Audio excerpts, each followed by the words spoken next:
Hello everybody, it is Nicole from iiKiui, and welcome to the behind the scenes video for the water elemental.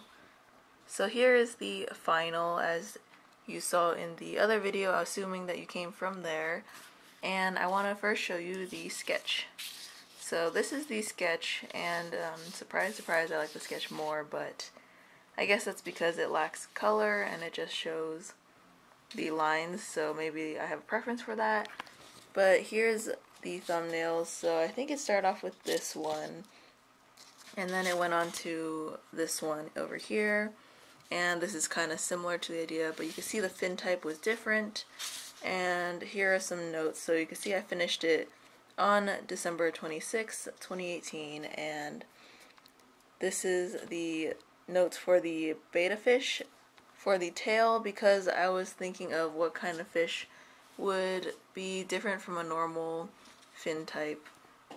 So I decided to go for a betta fish, and then these are some color scheme ideas, which I ended up not using. I actually just ended up using this color scheme, which is a blue, yellow, and peachy color with some white and hints of red. So I thought it felt kind of tropical. Of course, she does have some pink, and if you hear any of that, that's just tofu running around making a lot of noise. So there are some things in here that didn't really transfer onto the final one, like the fins on her fingers. I want to focus. I thought I transferred it over, but as you can see, it didn't really transfer over. So it kind of lost that, which I didn't realize until after I colored it, which kind of sucks, but it's alright. And one thing that I liked better on the sketch was the hair, because even though the hair is colored here to look like water, when I looked up reference of waterfalls, a lot of it was white, so I didn't want to make it white because then you wouldn't really have any color in her hair. But I think the movement of water is just represented better in the sketch than the final, but that's probably just because I failed to do it correctly. So moving on, we're going to go over the colors that I use. So the main thing that I use for the hair, I actually started off with watercolor pencils, which I reviewed recently, and it's the Arteza 72 watercolor pencils. And this is just a little color swatch sheet that I made, and I used these two mainly. So it's my Mykonos blue and peacock blue. And here they are. This is what they look like. Oh, it's really bright. Sorry, my nails are blinding. So here's the peacock blue, and then the, oh, this is not the right one. So here's the correct one. This is the Mykonos blue, and it's significantly darker. So I use those to go over the hair and just to add any details. So I think I started off with those, and then I went into watercolor. So next we have the Koi Sakura watercolors, which I've used a lot and I didn't clean up yet, so don't mind that. This color is what I use for the skin, and then I use this one for the hair, and that's what I kind of mixed together, but I did add black and gray just to make it darker and deeper so that I could have a little more dimension. And then over here we have the Arteza set, which I used as well, and I used these two colors, which look very similar on camera, and they kind of are similar, but this one's a little bit darker, so I used that one. And then this is the dark teal I used more on the hair, but this is after I added the marker in. So here's the color scheme that I used. As you can see, it's pretty similar to what I ended up doing. It is a little bit more vibrant than the actual finalized image, but this is also digital compared to the more traditional watercolor.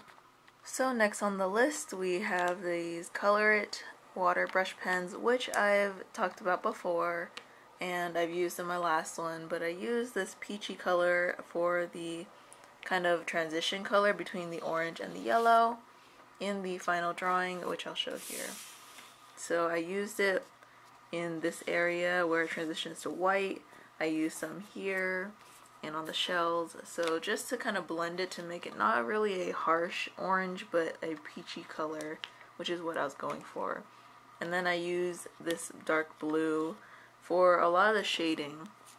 So I concentrate a lot of it here and around here where I didn't really blend it out a lot. But most of it is in the hair because I wanted to keep it dark. Not too dark though, which is kind of where it was a downfall because I wanted the tail to be the darkest part. But ultimately the hair got too dark where I couldn't really go back, so I just kept it that way. It does keep a good contrast though, which I don't mind. Next we have two markers, two Copic markers to be exact. One of them is in BOO Frost Blue, and then the other one is in Teal Blue BG18, which is not focusing on. But I think it was kind of a mistake to use the Teal Blue because it didn't really match. I forgot I had different blue. I had a darker blue that I could have used instead of this Teal Blue, but it kind of worked out. It was just a little bit darker than I thought it was, and it took me by surprise when I did it, so that's why I say I kind of regret it. And then I used the light blue, the Frost Blue, on her skin as kind of shadows. And then like the last elemental, I used the Papermate Inkjoy. I only used two colors in red and this dark blue. And I used the red on the coral so that it would kind of stand out. But I was thinking of outlining everything under the water in a colored pen, but I thought maybe it would take away from her. So I ended up just using the red on the coral and on her tail, and then using the blue on the puddle because I didn't want it to be black, so I just decided to make it blue. Looking at it now, I probably would have gone for a lighter blue had I known that this was dark. Next on the list is the Signo Uniball gel pen in white, which I think you've seen me use in plenty of videos. But this is where I added the highlights, so I tried to make it so the ripples in the water would show through.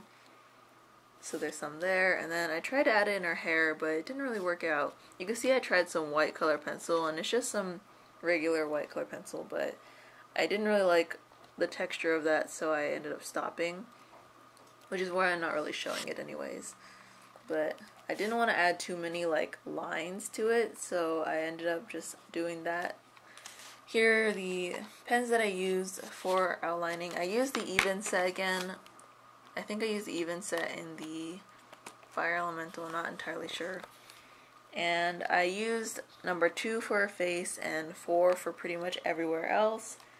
And for anything under the water, I decided to go for a really skinny one. So I did a 0.05 so that it wasn't as bold as all the outlines on her, but it was still defined enough where you can see things.